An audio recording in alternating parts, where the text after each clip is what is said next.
Alors cette vidéo pour donc vous parler des rôles d'incarnation. Le rôle d'incarnation, c'est quelle est la mission de vie que vous vous êtes donc choisi de vivre dans cette dans cette vie-là, dans cette incarnation-là. Et donc, si vous voulez, le rôle d'incarnation, il est fonction du chemin de vie. Donc, comment on calcule le rôle d'incarnation? Eh bien, on prend donc son jour de naissance, son mois de naissance et son année de naissance. Donc, on fait le total, vous le savez faire puisque vous l'avez déjà calculé précédemment. Et donc, bien sûr, le total qui est à 4 chiffres, on les réduit de 1 à 9. Et là, c'est de 1 à 9, on ne tient pas compte du 11, du 22 et du 33. Le 11, il faudra aller voir le 2. Le 22, il faudra aller voir le 4. Et le 33, il faut aller voir le 6. Voilà. Donc, à quoi ça se rapporte, ce rôle d'incarnation? Eh bien, c'est de comprendre quel est donc ce que vous êtes venu chercher, ce que vous êtes venu comprendre. Alors, par exemple, si vous avez un chemin de vie 1, eh bien, vous êtes venu tout simplement affirmer votre personnalité. Et on sait très bien que l'autorité, c'est théoriquement masculin, c'est de l'ordre du père. Et donc là, il y aura un rapport qui pourra être assez, on va dire, plus ou moins tendu avec le père, mais il y aura forcément une relation très forte avec le père, en bien ou en pas bien. Mais en général, au moment de passage de l'adolescent, un jeune qui a un chemin de vie 1 est obligé de comprendre que l'autorité, eh bien, elle est là et qu'on doit parfois la respecter. Donc ça peut être des gens qui sont vraiment hostiles à l'autorité. Et donc, bien sûr, ces jeunes enfants eh bien, vont se retrouver avec des parents qui risquent d'être dominateurs, justement, pour leur faire comprendre ce qu'est réellement l'autorité, avec des rapports de force parents-enfants qui vont donc le conduire, bien sûr, à s'individualiser. Voilà. Donc, il va comprendre par ce rapport de force qu'il est important de s'individualiser, de trouver son indépendance, et puis donc de savoir, on va dire, respecter, se faire respecter, non pas par la crainte, mais par le positionnement. Le chemin de vie 2, lui, eh bien, c'est celui qui est dans la sensibilité, dans l'écoute, dans l'émotionnel, le rapport à la mère. Donc là, ça sera surtout s'incarner dans une famille où l'un des parents lui enseignera la dualité à travers donc des critiques, des remarques, des jugements. Donc cet enfant, il n'aura pas forcément très confiance en lui s'il est souvent critiqué. Donc, il peut aussi avoir le problème de renouveler ses critiques par rapport à son entourage, amis et autres, ou au contraire, être hypersensible à la critique. Donc, de toute façon, il est venu apprendre ça.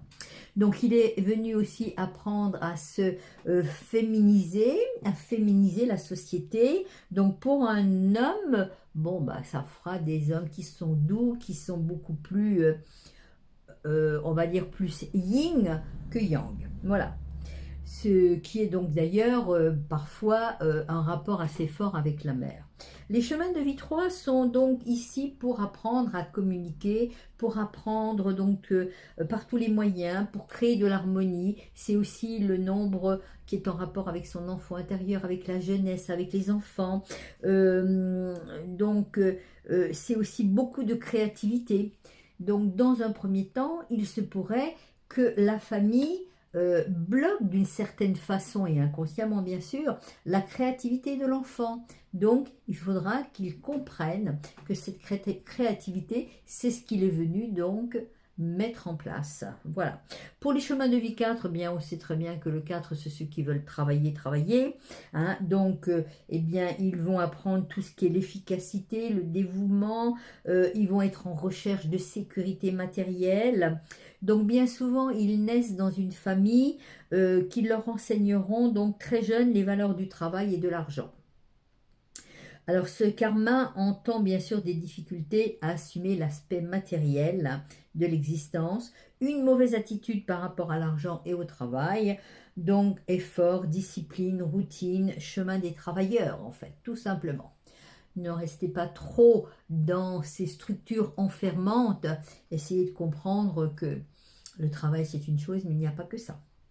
Alors, le 5, si vous avez un chemin de vie 5, vous êtes venu comprendre le mot liberté.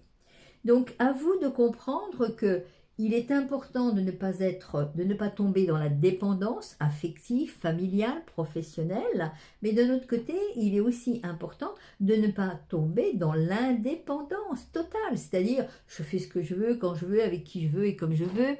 Non, c'est justement le mot-clé liberté correspond à la liberté personnelle, certes, mais à la liberté d'expression. Je suis venu exprimer qui je suis réellement, sans aucune dépendance à quoi que ce soit, ni à qui que ce soit. Donc c'est un long travail sur la liberté. Le chemin de vie 6, lui, bien ma foi, c'est pour apprendre tout ce qui est du domaine de la famille, des responsabilités, du service. Donc c'est aussi quelqu'un qui va se réaliser dans le mariage. Il est né dans une famille où bien souvent c'est la discorde, où règne vraiment des tensions entre les parents. Donc pour comprendre quand même que la famille, c'est quand même utile qu'elle soit bien harmonisée et vraiment dans de bonnes dispositions. Donc ouvrir son cœur et servir les autres sans rien attendre en retour. Le chemin de vie 7, par contre, lui, eh bien, c'est comprendre les autres. Il s'incarne souvent dans une famille où l'instruction sera le moteur. Donc, dans ses vies antérieures, il a accumulé donc de grandes connaissances et il doit apprendre maintenant à entendre, à sous-entendre donc le manque de maîtrise de la pensée et puis donc de comprendre que le sentiment, ça peut être en contradiction avec la raison. Donc il faut trouver un juste milieu entre les deux. Le 7, ce sont des gens qui ont un grand ancrage dans la terre. Le 4, les structures, plus le 3, l'ouverture au spirituel. Donc ce sont des gens qui viennent en quelque sorte matérialiser la spiritualité ou spiritualiser la matière. Voilà. Le 8, eh bien, c'est effectivement un chemin de vie qui concerne l'argent, l'énergie, la stratégie, le juste milieu des choses. Donc, il est là pour s'incarner dans une famille où il y a des parents sont sévères, ils ont un sens aigu des valeurs morales. Donc, les filles sont un peu élevées comme des garçons, donc tendance à être masculines. Donc, dans une vie antérieure, c'est une tendance à l'exploitation, à l'abus de l'argent, du pouvoir. Voilà. Donc là, maintenant, on doit avoir un comportement juste. Quand on a un 8, il faut savoir que tous les actes que nous menons doivent être justes. Parce que la justice ne vous pardonnera pas ce manque d'équilibre. Voilà. Le chemin de vie 9, c'est pour atteindre la connaissance, pour trouver la vérité, pour connaître le soi, pour être dans le don de soi aux autres. C'est le chemin de vie du côté qui est très tourné vers l'humain, vers l'humaniste, vers l'humanité, il est souvent, je dirais, irréaliste. Il aime les grands espaces. Donc, il aime étudier les livres de sagesse. Donc, bien vécu, c'est un peu le destin des sages. Donc, il doit apprendre à vivre le détachement. La famille dans laquelle il s'incarne, bien souvent, c'est une famille où sa sensibilité sera heurtée. Voilà en ce qui concerne les rôles d'incarnation. Vous pouvez regarder de toute façon dans le livre, dans le cours. C'est le niveau 2. Donc, vous avez toutes les explications plus en détail, par exemple. Voilà, merci, à tout à l'heure.